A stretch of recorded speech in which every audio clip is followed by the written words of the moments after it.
friend and a longtime collaborator, Dr. Susan McCouch from the now section of plant breeding and genetics at Cornell University. Susan is the Barbara McClintock Professor of Plant Breeding and Genetics in our new School of Integrated Plant Sciences at Cornell.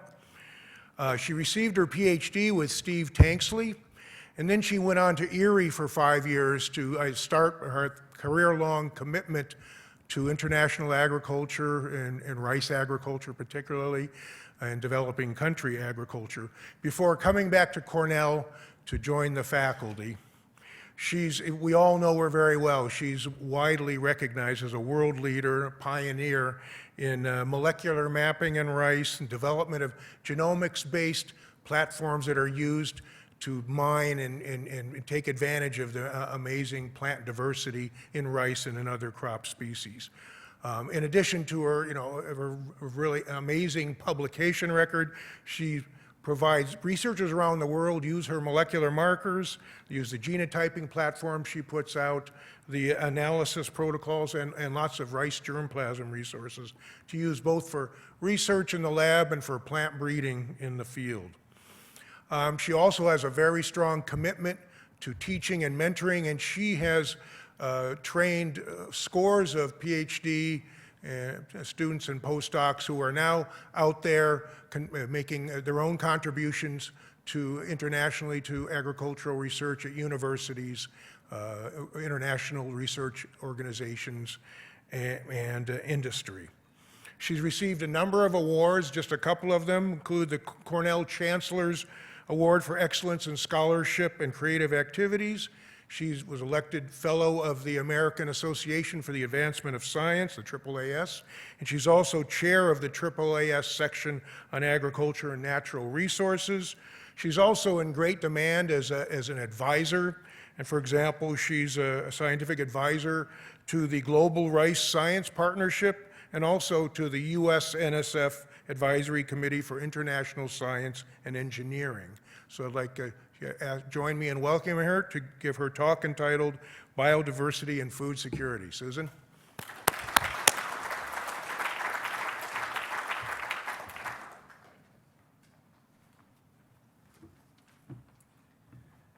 Well, thank you. It's a pleasure to see a few of you remaining. Actually, it's a fairly full house to be offered this very honorary position. I'm sure of being the last speaker, you always reach the end of the conference and just hope a few of you are still hanging on. So thanks to Maurice and to the others who have invited me. My first trip to Saskatoon, hopefully not my last. Okay, so today I'm going to be talking about the use of genomic-assisted breeding, the way that it has trended, and where we're going and what I think we can do with it in terms of managing natural variation. And I am a plant breeder by training, so my domain of activity will be talking about the world of plant breeding as we think about managing natural variation, recombining it, deploying it, and also trying to understand it.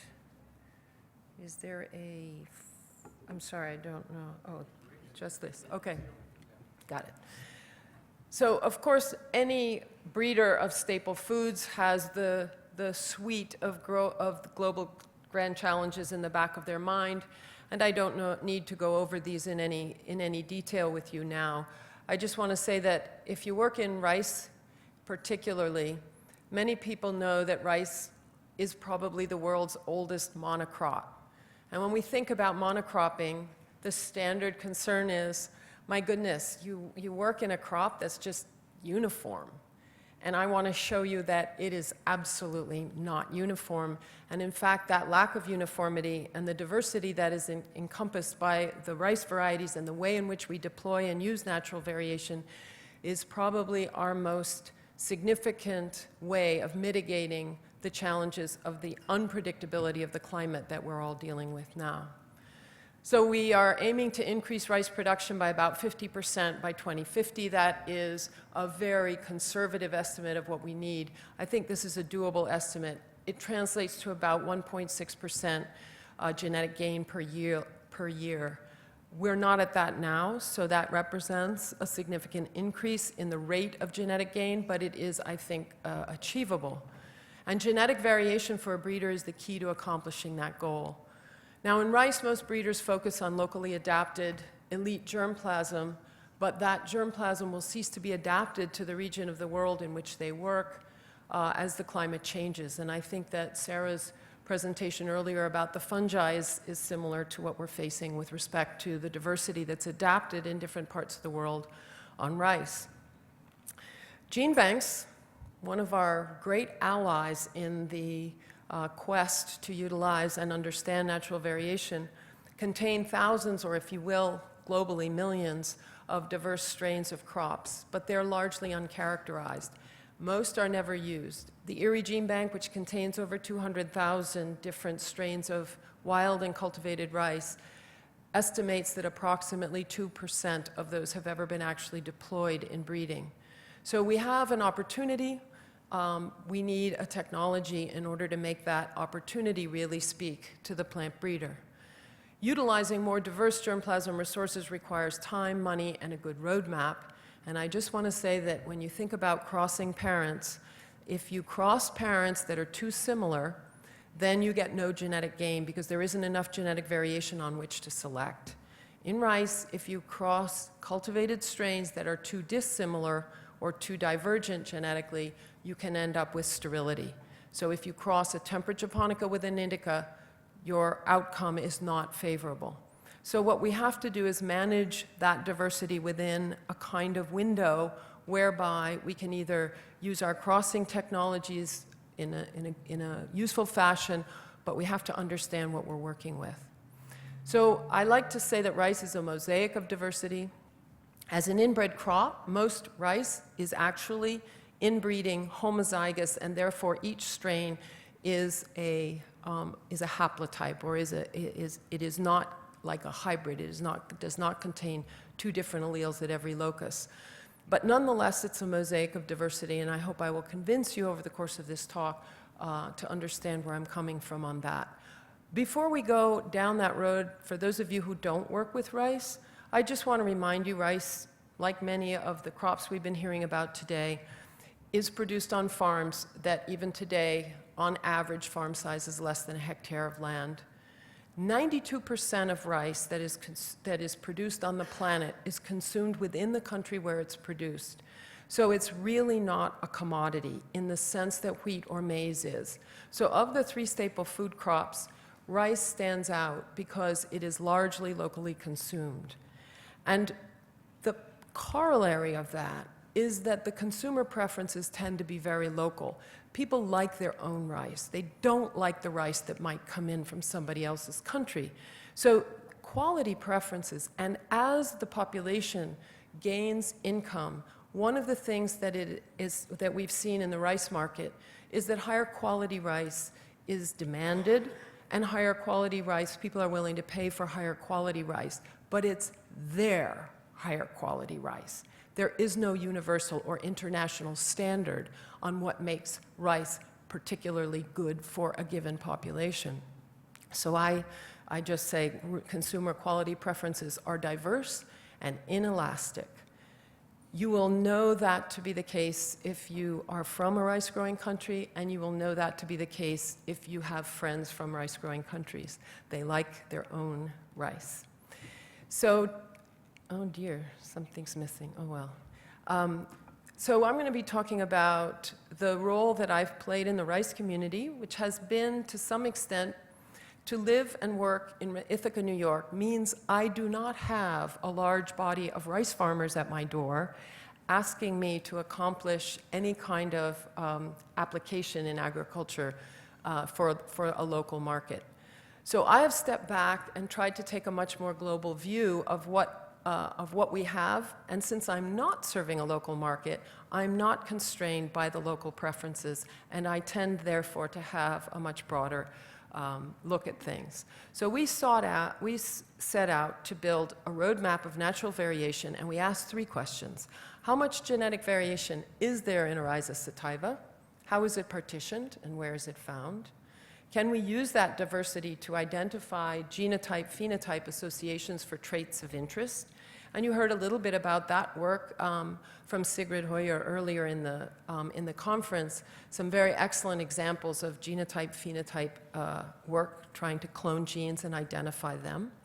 And how can we efficiently select on favorable alleles, not at one or two loci, but at thousands of loci across the genome simultaneously to increase the overall rate of genetic gain and rice improvement.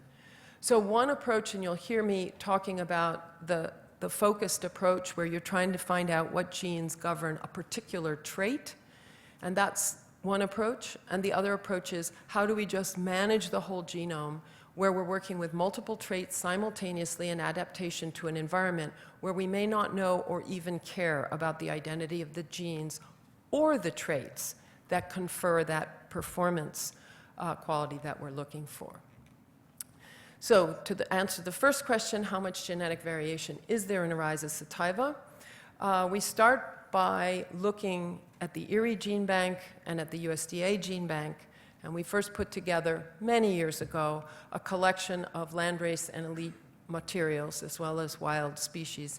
And today we've got a panel which has been purified. You'll hear more about it in a little while, consisting of about 1,500 landraces. These are purified genetic stocks. They exist as homozygous strains.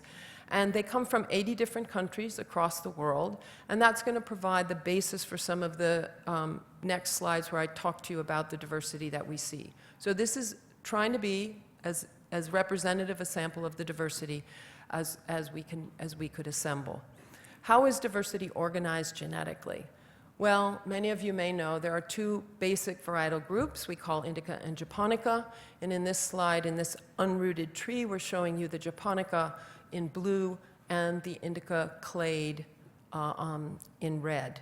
The colors on that unrooted tree are the result of chloroplast analysis, so it's genetic analysis, de novo. This was not something we went in knowing. So those colors are based on chloroplast, but the shape of the tree or the topography of the branches of the tree are based on nuclear data. So what you can see is that the chloroplast, which is a much more ancient indicator of ancestry, clearly differentiates those two clades, and it can tell you which clades are ancestrally most closely related to one or the other. When we then look with a higher number of markers, or we simply go in and look carefully at the branches of that tree, what we see is that within those two varietal groups, there are 3 subpopulations within the Japonica group and 2 within the Indica group. Within the Japonica group, we have tropical Japonica, temperate Japonica, and aromatic or basmati. Within the Indica clade, we have Indica and Ausch. And so what I'm showing you, the bottom one is a recent publication from our lab with 700,000 SNPs. The top picture is from 2005, from a study we did with 169 SSR markers. And basically, the population structure remains exactly the same, no matter how many markers you layer on this. So please remember, because these are going to be color-coded for the rest of this talk, we have tropical Japonica, which will either be green or bright aqua. The temperate Japonicas in darker blue, aromatics in that intermediate blue-red, okay, because they exist in the middle of that spectrum, but they are ancestrally Japonicas, closely related to Chinese rice. And then the Indicas in red and the Ausches in yellow. And here they are again. This is based on resequencing data, where we've actually got now 16 million SNPs. And I just want to show you that basically that structure remains the same. For those of you who do this kind of work, I just want to give you a statistic so you can compare this perhaps with materials that you're familiar with. We have FSTs that are pairwise FSTs on average, expressing how much differentiation there is between groups of 0.37. And the most distant groups would be the temperate Japonica and the Indica, and they're differentiated at about 0.45. That statistic, for those of you who are familiar with it, may tell you something. For those of you who are not, I will just say that any 2 ethnic groups of human or any of the 3 heterotic groups of maize are differentiated at between 0.01 and 0.08. So rice is a much more ancient, diverged cluster, if you will, of different population groups. And they're much more different than each other than any 2 human beings are on the face of the planet. They are, in fact, the indica, the Ausch, the aromatic, the temperate, and the tropical japonicas, as I've shown you here. And the black lines that you see in this graph are the wild ancestors of each group that you can see flanking the different cultivated groups. Now, what does a subpopulation mean? Well, it means that you have unique variants, unique mutations that have accumulated over evolutionary time. Some of them arose only in one group, and therefore they're not shared across groups, and others are just present across groups but at very different frequencies. And that's how those groups are extracted from molecular data. They differ in, these groups are found in different ecological and geographical ranges, and so it's likely for a breeder that if you want to, for instance, look for a particular trait, it's much more abundant in one group than another. And again, I think Sigrid touched on that. The Ausch subpopulation, and by the way, Ausch, sometimes people say to me, is that Australia? And I just want you to know that's a Bengali word because the Ausch subpopulation centers around Bangladesh. The Ausch subpopulation is particularly rich in abiotic stress resistance genes and traits, and therefore a very rich source of variation for a breeder today. The geographic distribution of these subpopulations, and I'm going to, actually let me go back for a minute. Remember the color codes, and I don't need to repeat them. You see in the center of diversity in Asia a lot of reds and yellows, and outside of Asia, in Africa and in North and South America, as well as in Europe, a lot of blue. That means that other than in the center of diversity in Asia, most of the types of rice, they're all Oryzis sativa shown on this graph, but most of them are temperate and tropical japonicas outside of Asia. And that's sort of an interesting thing to keep in mind. There is some red color in Latin America, but most of them are tropical japonicas. Whereas in Asia, we see this bright preponderance of all of the subpopulations. And that this is geographically organized. There is a north-south axis, so north of a certain latitude, we see the temperate adapted crops in the dark blues and the magentas. Below that, the tropical adapted crops. We also, interestingly, have an east-west axis for rice variation.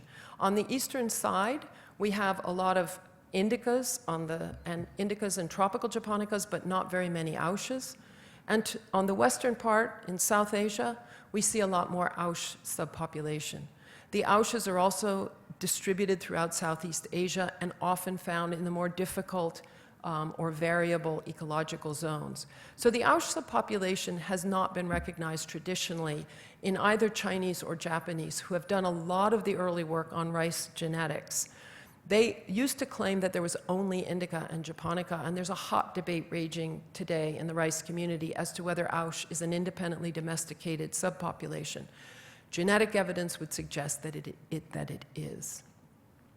There is also a very strong difference in the amount of diversity within each subpopulation, with indica and Ausch having about half of the amount of variation we see in the wild ancestor, and the japonica clade having, again, only half of that which we see in either indica or Ausch.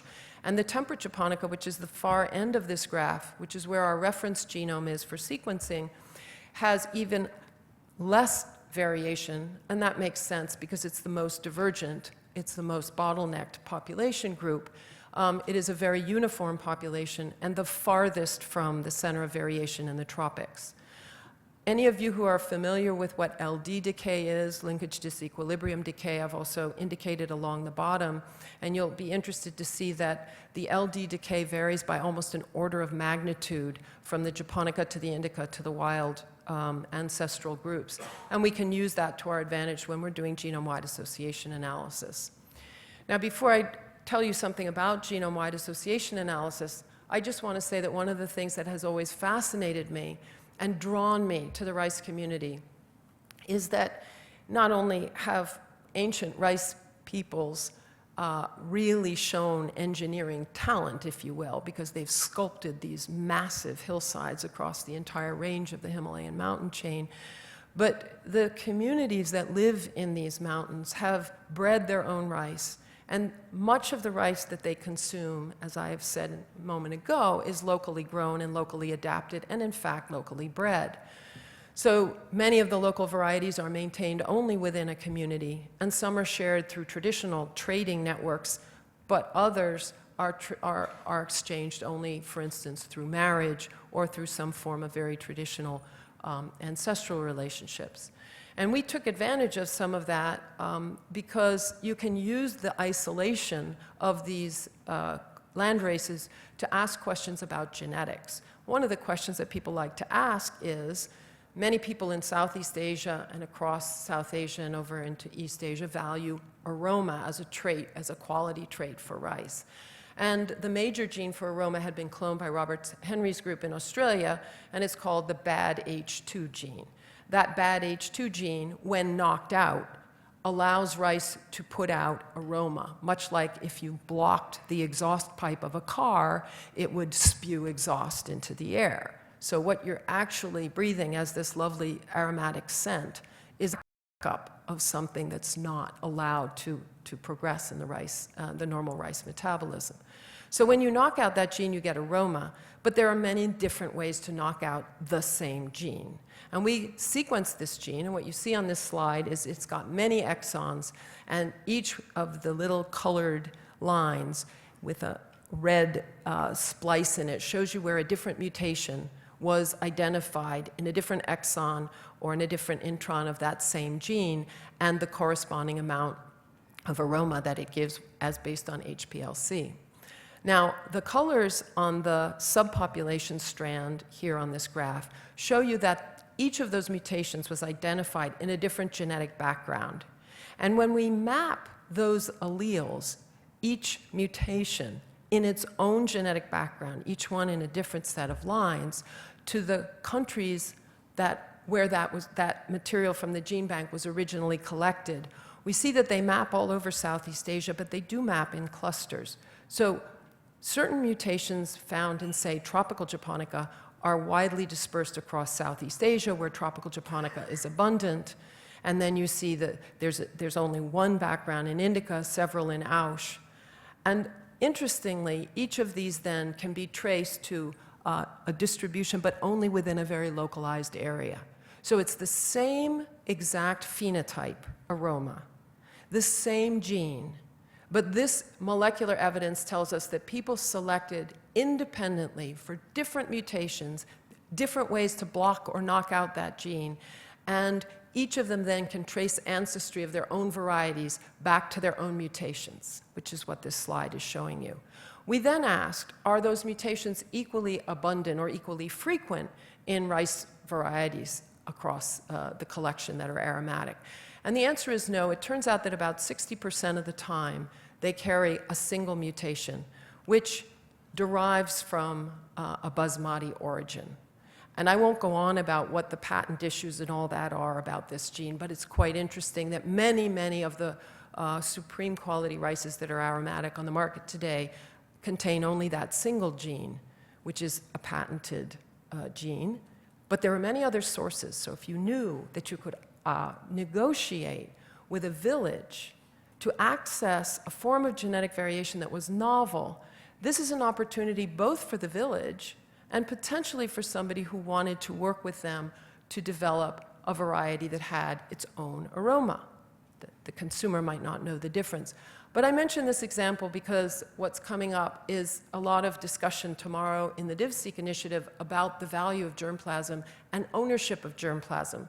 And many times, without molecular information, you wouldn't really know the origin of the germplasm you have.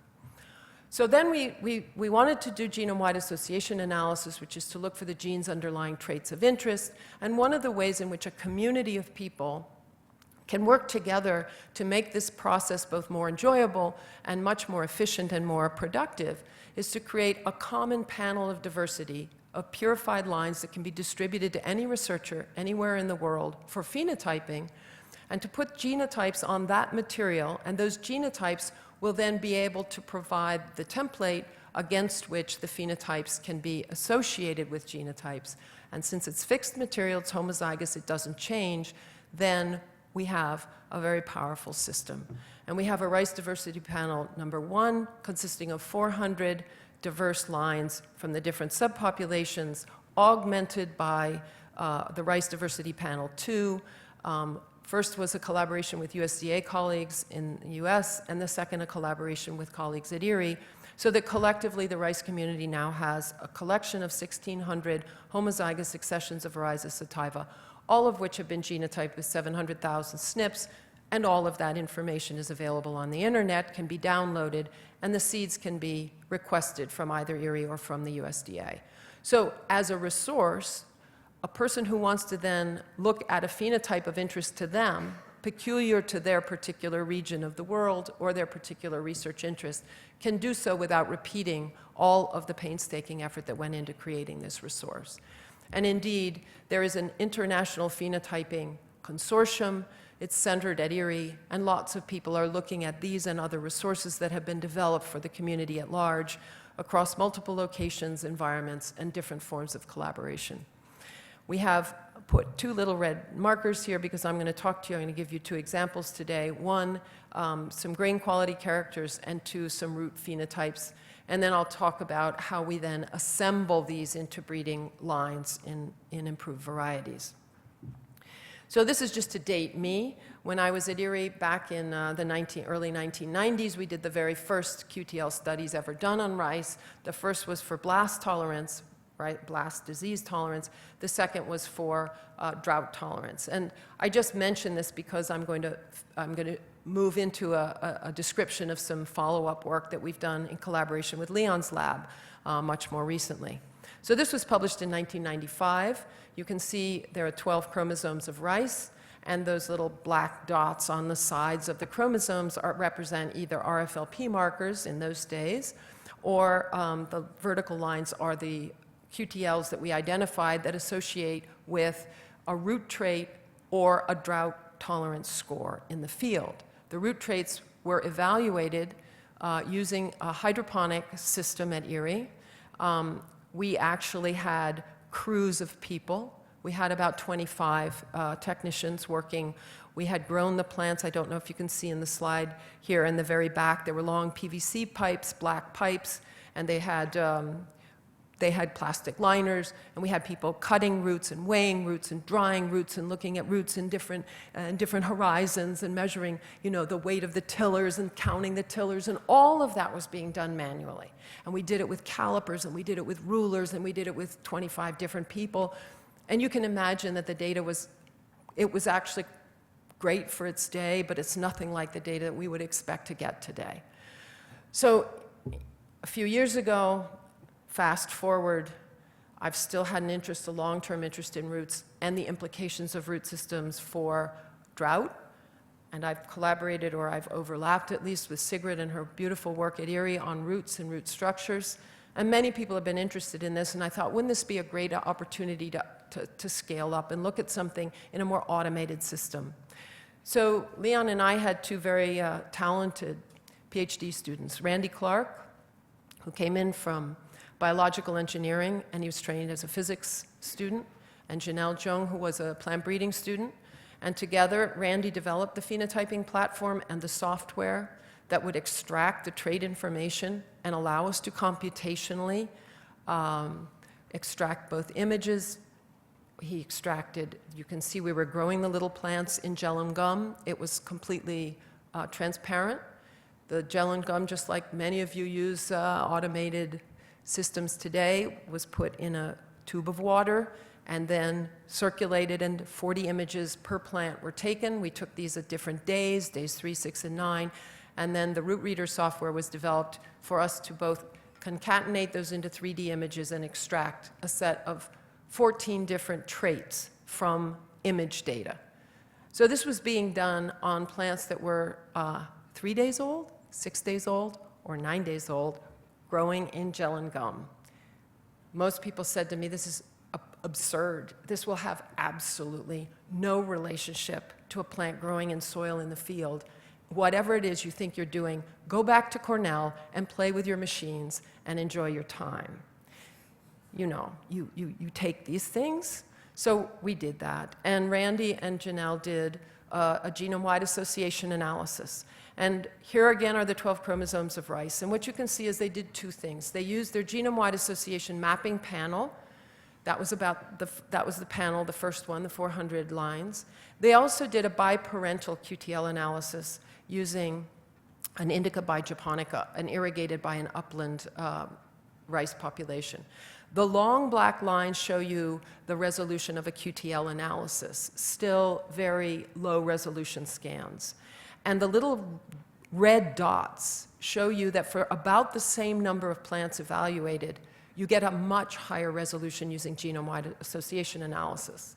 So for the same investment on phenotyping, your feedback on GWAS is much greater than it is on biparental QTL. But biparental QTL is considered validation. So anyway, I'm going to tell you very briefly in the next 2 slides a very fast-forward story that I think is very compelling. This is what we call a Manhattan plot. Along the bottom, you see the 12 chromosomes of rice. There are 700,000 SNPs on this graph. And the x-axis, the y-axis, shows you the strength of association. In other words, the p-value, if you will, of the association. The highest, most meaningful, most significant correlation, or rather association, was found on chromosome 3 at 10 to the minus 7th. And that SNP up at the top is, in fact, that SNP on chromosome 3. So I'm going to go in and show you what we were looking at. So the 13 traits by 3 days by 4 subpopulations, I'm going to show you what significant association meant in the gel and gum system. Here is the peak SNP shown in red in the middle. If you move out 33 kb or 66 kb, that's the amount of resolution you get when you have 700,000 SNPs in a GWAS panel. At 66 kb away, which is usually about 10 genes, maybe in that interval, you see no difference when you concatenate images of the 39 plants from the indica subpopulation that carried the A allele and the 118 plants from the indica subpopulation that carried the B allele. There is no difference in root length, which is the trait that we're trying to look at here. But when you move 66 kb away, you see there is a difference. Here there were, because of recombination, there were 44 plants from the indica that had the A allele and 107 that had the B allele. The point is that you're within 10 genes of something very significant that moderates root length. Surely it's in gel and gum, but it's very significant and it's highly reproducible. Okay, so that's first thing. It's quite a significant finding. What does it mean in terms of the field? Our groups were not able to do field evaluation, but thanks to Sigrid and several others doing work in Japan, at IRRI, and in many other places around the world, the last 15 years of research had been doing a lot of very backbreaking work, much like the work that I initiated when I went to IRRI in 1995. And what they'd shown was that root phenotypes, root angle, root length, in some cases root thickness, was corresponding with very important field traits. And 2 important genes were cloned just about the time that Leon and I were finding these significant associations with our GWAS panel. One was the pistil gene, which you heard about from Sigrid yesterday, and the other was the DRAW1 gene. Sigrid has already told you about pistil. I'm going to tell you a little bit about DRAW1. DRAW1 involves a SNP, a single base pair deletion, in exon 4 of the DRAW1 gene, which changes the root angle and enhances grain yield under drought. You see in these little pictures here the difference in root angle, and that difference is perceptible at 3 days of age in a rice seedling.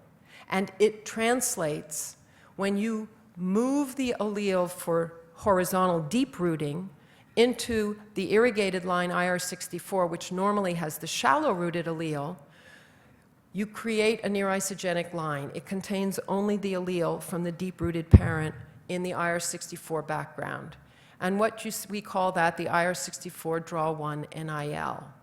Under well-watered conditions, the near-isogenic line, shown in red, yields the same as the IR64, shown in blue. As you increase drought intensity, the IR64 line, shown in blue, starts to lose yield. Under moderate drought stress, it's lost half of its yield, while the NIL, the near-isogenic line, has no significant difference in yield. And under severe drought stress, where IR64 is dead, the NIL still gives you a little bit of grain. So with one base pair change in exon 4 of this gene, you alter root angle perceptible in a 3-day-old seedling, and it matters. So the fact that Leon and my work has identified many dozens of QTLs wouldn't have told us which ones actually matter. But by having having a genomic opportunity to go in and look and see where those alleles fall, we can identify which of the many things that we can identify also at 3 days of age, and we have identified, are going to translate into something that's critical in the field. And Sigrid gave you another beautiful example of a root morphology trait associated with phosphorus uptake, which we detect as a root morphological variant, and it takes a lot of field work to demonstrate what it means in terms of micronutrient uptake. Okay, so draw one, if any of you are interested molecularly, it has to do with gravitropism. It's abundant in root meristems. We can tell you lots about it molecularly now that Dr. Uga's group has cloned it. But I think the most important part of this is the lesson that the work that I started in 1995, or the work that other people are doing today involving field work, can be overlaid on our genomics panels and some of our discoveries that we can do with highly automated systems. It takes both of them to come together in order to interpret what they mean and to know whether, for a breeder, they have any possibility of application. So then how do you do that? You use marker-assisted selection once you know the gene, and you can go ahead and move a trait in a very specific location. After all that work, you can move it into any different genetic background that you want to fairly efficiently. But a breeder is almost never worried about one trait. The physiologists like to work with one trait. The pathologists love to work with their diseased traits. But the breeder has to integrate the disease, the physiology, the heat, the cold, the wet, the dry, across everything in order to give you a variety that works in your environment. And this is a very important advance that we're going to be talking about in the next few slides, which is the difference between marker-assisted selection and what we call genome-wide or genomic selection. Marker-assisted requires that you focus on a single gene corresponding to a specific trait. It's very powerful, it works very well, and it's very important because many, many varieties have actually been able to be deployed quite quickly with new forms of submergence tolerant, drought tolerance, and all these things, trait by trait, disease resistance. But what we need to address this question about increasing the rate of genetic gain over the next 30 years to reach the goal of improved productivity for the major and changing environments in which we have to breed rice, we need something that is genome-wide. We cannot go trait by trait. There are 39,000 genes in rice. We don't have time. So, large effect loci are very effectively targeted by marker-assisted selection. And I believe that we still need a lot of that work and continued investment in that kind of research. But we're also doing what we call genomic selection to deal with the many unknown small effect QTLs, which if we could assemble them into favorable complex arrangements would give us the underlying ability to increase yield 1% per year or 1.6% per year and deal with a variety of traits at the same time. So my group has moved over from the marker-assisted, and we've started to develop these approaches and test them in rice and think about strategies and models. And I want to tell you what this really is, because you're all very familiar with it. And when we talk about genomic selection, sometimes people kind of glaze over, and I'm not going to put up any equations. So I'm going with a model that many of you know. This is the rise of the Walmart model, and then I'm going to show you how it applies to plant breeding. The rise of the Walmart model, the reason why Walmart is so successful, they generate infinite amounts of data on every aspect of our buying choices, our purchasing power, and what our choices are.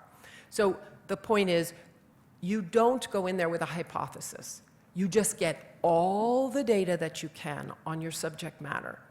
Then you use machine learning algorithms to define patterns in your data and to generate hypotheses from the data. In other words, you learn from the data. You don't start with a hypothesis. And then you validate those models and you refine your hypotheses as you test your predictions using new unknown populations, which is how Walmart learns. It learns from one population to open a new store to figure out and predict, based on the demographics, what people are going to want to buy. And then they use validated models to predict the behavior and the performance of future populations. And the objective is to beat the competition using data and intelligence to speed up the delivery of products that people want and need. Well, for a plant breeder, the competition are the disease organisms, all of these rapidly evolving pathogens that Sarah spoke about, or the climate change that's going to get ahead of us if we can't beat it. So we too have competition to beat. And genomic prediction in plant breeding works much the same way. We collect lots of data on all aspects of the subject matter, which for us is phenotype, environment, genotype, and then we have to figure out how to do this in an automated tracking. We need automated tracking and database systems. We develop models that integrate genotype, phenotype, and environment information, and we predict the performance or the outcomes and the breeding values that we need as breeders to know what to cross and what to select, and even, let me say, how to predict what will happen in the future since we don't have that environment today. And we use GWAS, which is genome-wide association studies, which I've just discussed briefly with you, and genomic selection to do that. And then we train those models and we validate them and we iteratively improve them as we get more data every year. We simultaneously, obviously, have to be training breeders to incorporate the genomic breeding strategies if we're going to increase the selection accuracy and accelerate product delivery. And that's the role largely of the universities, is to put out students that understand that underlying new paradigm. Because it's very difficult to send a plant breeding student to train with a plant breeder who's older than 50 years old, because they don't use that paradigm.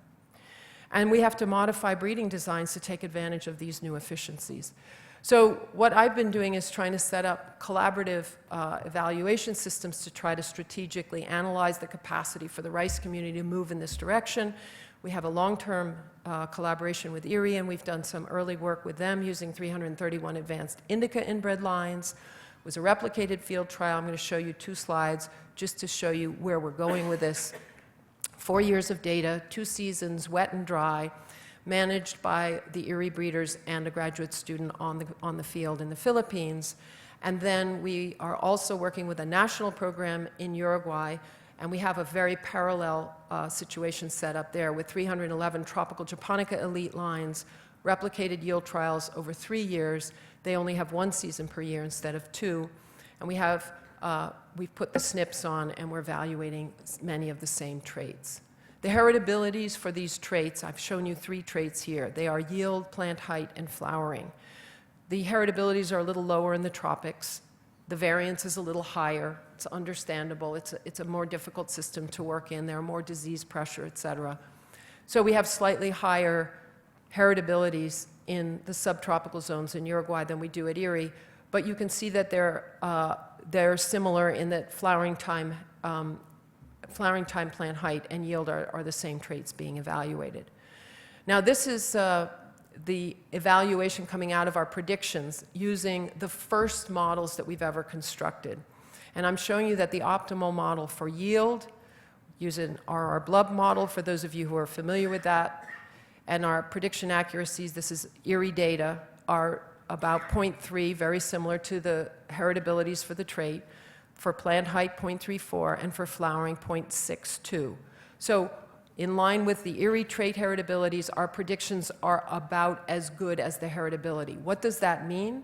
That means that using genomic information alone, genomic information on a breeder's population, we can predict with roughly the same accuracy what the outcome, what the best lines will be compared to doing an entire year of field trials.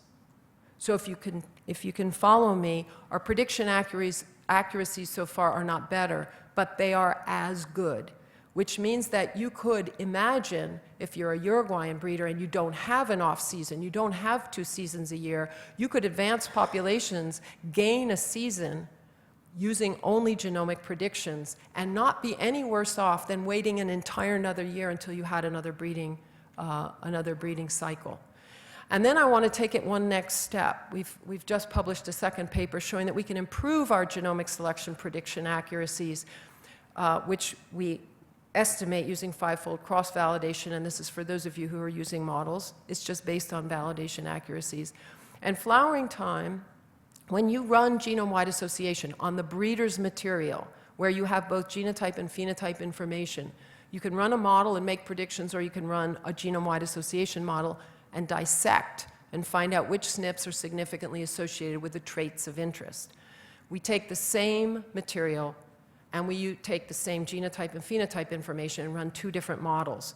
I'm showing you here that for flowering time, we have a single QTL that explains 45% of the phenotypic variation. PVE is phenotypic variation explained. So one major QTL segregating the breeding material at IRRI. For yield, there's one QTL, but it only explains 10% of the phenotypic variation. That's a small effect QTL. And for plant height, we have 4 QTLs, which collectively explain 75 or 74% of the phenotypic variation. The rest of the phenotypic variation is explained by a multitude of small effect alleles for which we have no idea what they do, nor do we try to estimate where they are in the genome. And these are the prediction accuracies based on dry season and wet season. But the take-home here is not about what those accuracies are, which are roughly what the heritabilities are, but rather the fact that when we introduce SNPs that are strongly correlated using the GWAS model, in other words, the most significant SNP for the QTL associated with flowering time, yield, and the 4 QTLs associated with plant height, when we introduce those SNPs as covariates in our genomic prediction model, we increase the accuracy significantly.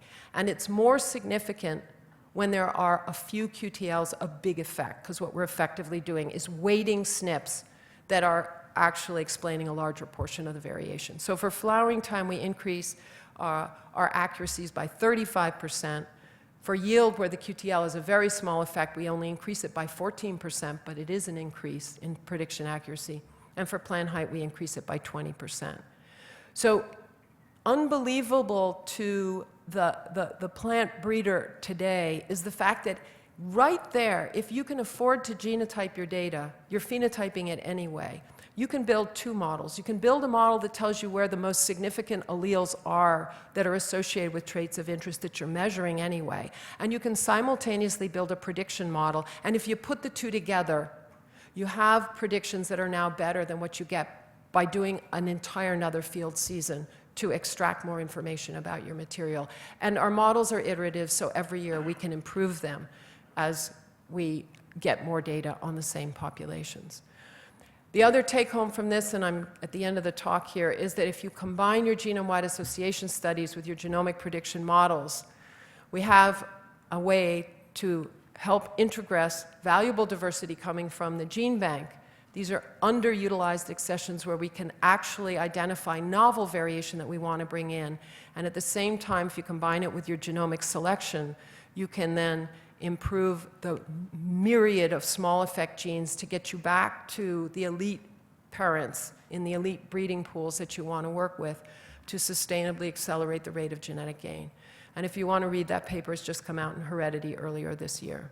So I'll end by saying that I think if we look at what not just big data and bioinformatics, but appropriate modeling, really good phenotyping, community coordination, and sharing through databases and resources, we can link genome-wide association and genomic prediction to better utilize natural variation. The genome-wide associations help us develop the genotype-phenotype relationships, and they can help us find specific traits and genes that we want to use and introgress and bring along in our breeding material. But the genetic architecture of most complex traits, which are most of what breeders deal with, involves a combination of alleles of large effect and the myriad small effect alleles, where we have to actually manage different genes and alleles in different populations. And we now have ways to use genomic-assisted breeding to manage that and make it more efficient. So if we use a combination of genome-wide association and genomic selection, we can target favorable alleles of large effect and enhance the accuracy of genome-wide prediction for genetic gain. And hopefully that will get us to our 30% or our 50% improvement in the next 30 years. Thank you very much, and I want to acknowledge a slew of people. So, thank you.